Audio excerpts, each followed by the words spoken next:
Eat, Drink, DFW from the Dallas Morning News is made possible by Central Market. Hello, and welcome to Eat, Drink, DFW, the podcast from the Dallas Morning News food team. Each week, we take a look at food and drink trends in North Texas, talk about restaurants in Dallas-Fort Worth, learn some new recipes, and sometimes even get tips from you, our listeners. I'm Anna Butler, the Dallas Morning News' food editor.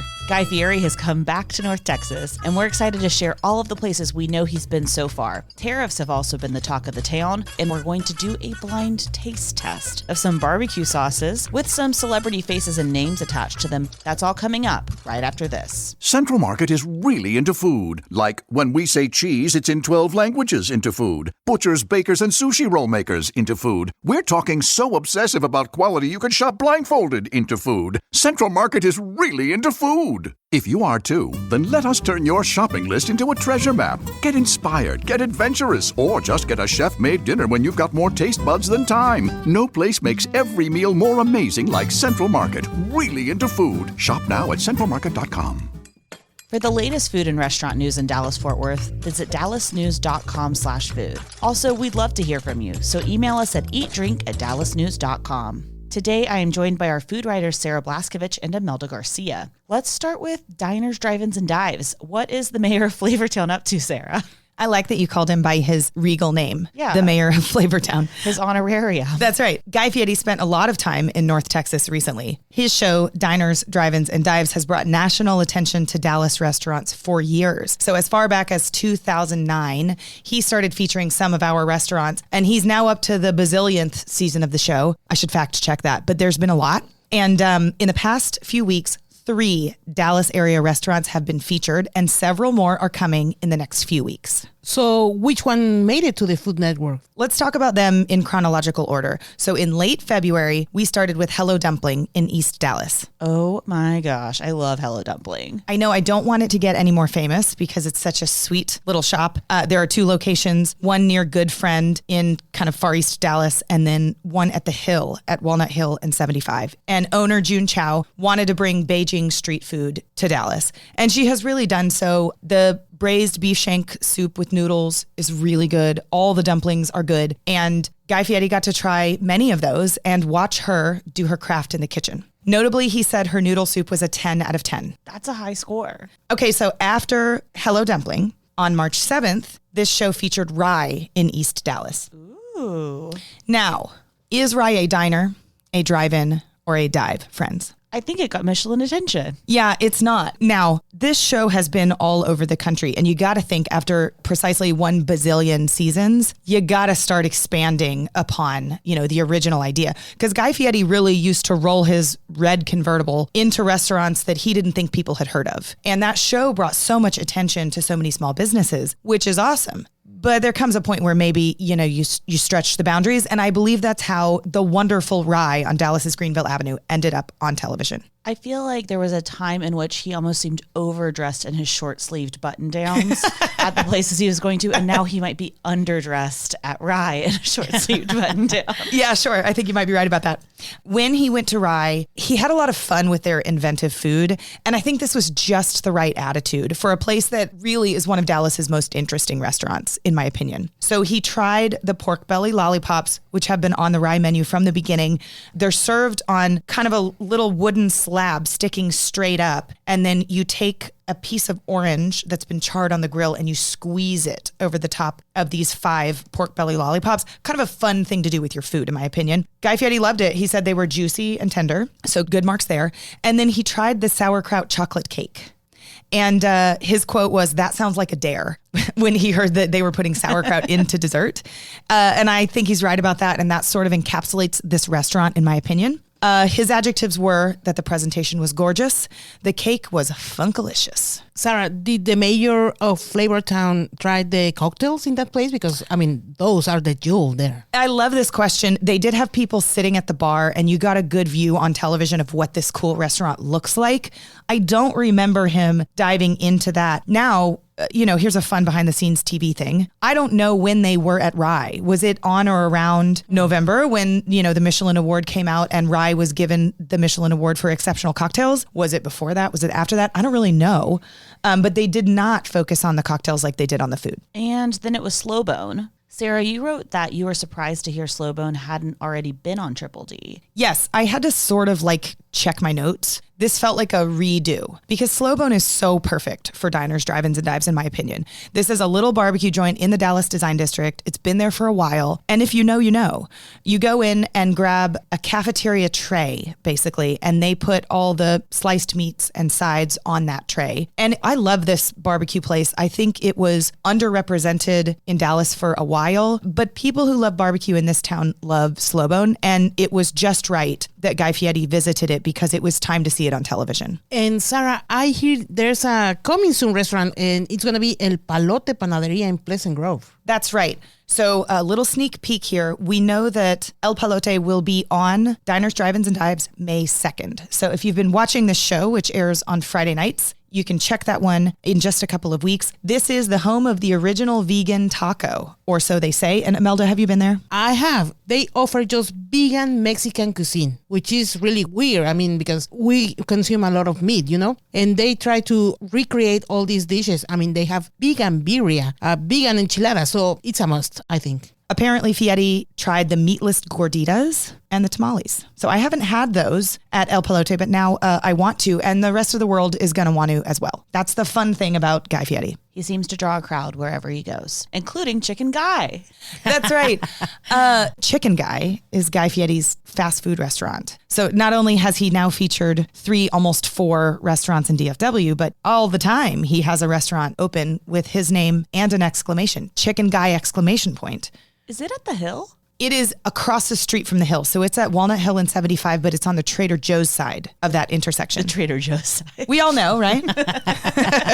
So, Sarah, do you think this Guy Fieri could be like a Keith Lee effect? Do you remember when a lot of people went to the restaurants and then they were ended closed because they weren't prepared for this? That's a good question. It's something I worry about a little bit.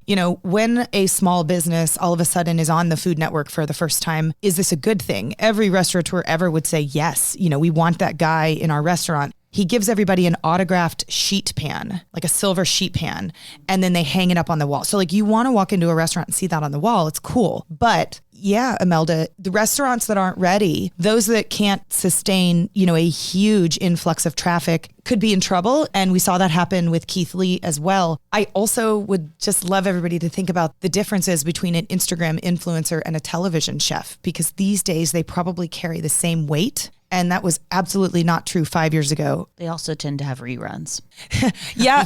Yes, Anna. And when these reruns feature a Dallas place, chefs have told me they see another influx. It's like they rerun the Pecan Lodge episode and all of a sudden people walk in the door to Pecan Lodge and are like, I saw you on television last week. And they were aired on television years ago for the first time. You can read about all these restaurants by visiting dallasnews.com/food. All right, Imelda, you have now started reporting on tariffs 2 different times and it hasn't worked out. Yes, that has been a nightmare. Oh. Yeah. And not only for me, but for chefs, for restaurateurs, for owners, for everybody involved. Because one day they know that the tariffs are going to be like crazy, like 24% for their imported ingredients. And the next day they are gone for 90 days. So yeah, this is a changing situation and everybody is worried about this. Imelda, did you actually write full news stories and then just not publish them? Yes. Oh, man. And I have talked with a lot of people that are concerned about this. And we have been very close to hit the publish button and then the pause. So, yeah. I think on the consumer side and probably the restaurants too, we're all excited that there is a pause. That being said, I do think that there's a lot of whiplash. This is obviously a developing situation. If these do progress come, 90 days-ish from now, we'll keep you posted on it. But first, we do have an email to share really quick. We had a listener, Kim, email us asking about getting a little bit more soul food on the show, and we are in the process of working on that. But in the meantime, I did ask her about what her favorite spots are for soul food around DFW, and here's what she had to say. Sarah, I'm just going to let you read it. Okay. When I look at soul food, there's some good upscale ones. The one that jumps to the front of my mind is Roots Southern Table. First of all, let's recognize Chef Tiffany Derry for the amazing job she did on Top Chef. She's so personable when you see her out in the community. Her dishes are delicious. There were hyphens in there. I really like that. You all may have mentioned her in an episode before I got started, but this is what I'm thinking. A steakhouse with a soul food mix. Let's try DJ's Steakhouse in Addison. Just yummy. And as a reminder, we do absolutely love hearing from you. We want your feedback. We want your requests. We want your questions. So please email us at eatdrink@dallasnews.com. We're going to take a short break. And when we come back, we're going to do a blind taste test. So get ready. Uh-oh. Whoa. Central Market is really into food. Like when we say cheese, it's in 12 languages into food. Butchers, bakers, and sushi roll makers into food. We're talking so obsessive about quality you can shop blindfolded into food. Central Market is really into food. If you are too, then let us turn your shopping list into a treasure map. Get inspired, get adventurous, or just get a chef-made dinner when you've got more taste buds than time. No place makes every meal more amazing like Central Market. Really into food. Shop now at centralmarket.com. Welcome back. We are about to do a blind taste test of some barbecue sauces with some celebrity faces and names attached to them. But first, a quick reminder that giving our podcast a good review helps other people find it. So if you like it, please say so. And put 5 stars in there. So we feel like we keep seeing a bunch of celebrities come out with their own condiments of all things, and we wanted to put them to the test. I personally wanted the most apples to apples comparison I could find, and that actually led me to barbecue sauce. So these barbecue sauces come from Guy Fieri, who we just talked about. There's a new brand from Glen Powell that he is noted as a co-creator on. Smash Kitchen is the name of the brand. We also have a barbecue celebrity hailing from Texas, Aaron Franklin. And then I did want to mix it up a little bit by just adding a generic brand from Walmart, because it's just an interesting Richter scale for me at all times. It's also going to show us how good we are at recognizing whether you should pay more for a celebrity face's barbecue sauce. And it also could be, you know what, this one's really great for dipping, but maybe the Walmart one is okay to use as a marinade or something like that. Sure. So these have all been divided into little plastic containers with letters on top of them. We'll try all the same ones at the same time. We will be using a Ruffles chip. What is that? I mean, in Mexico, they are roofless. No. Yes, Yeah. yes, of course. Well, I'm just guessing here, Anna, that we're using Ruffles because it's the best chip ever. It's the best chip ever, but it's also just a very salty, simple base. I also brought a palate cleanser. We could have gone with a traditional pickle, but then I saw Taca Texas crisp okra pickles, and I love an okra pickle. So you do need something a little bit acidic to break up the sweetness between bites, and this was the best way to go. So let's get going. Let's do it. I love that this is a very Texan show today. Thank you. Is that enough chips? Yes, it is. Okay. Anna just gave us 400 chips and asked if that was Yes. going to be enough to try 4 barbecue sauces. Okay, so we are going to start with all things sauce A. They Oh. go A, B, C, D. Pungent. I feel like I'm smelling a touch of vinegar in this one. More than a touch. Definitely some raw tomato. I'm getting Worcestershire. Anna, how do you say that word? You're from a different part of Texas than me. I say Worcester. Really? Julie? How do you say Worcestershire? Worcestershire. Wow. Oh, she does a Worcester. No. I will say something like Worcester.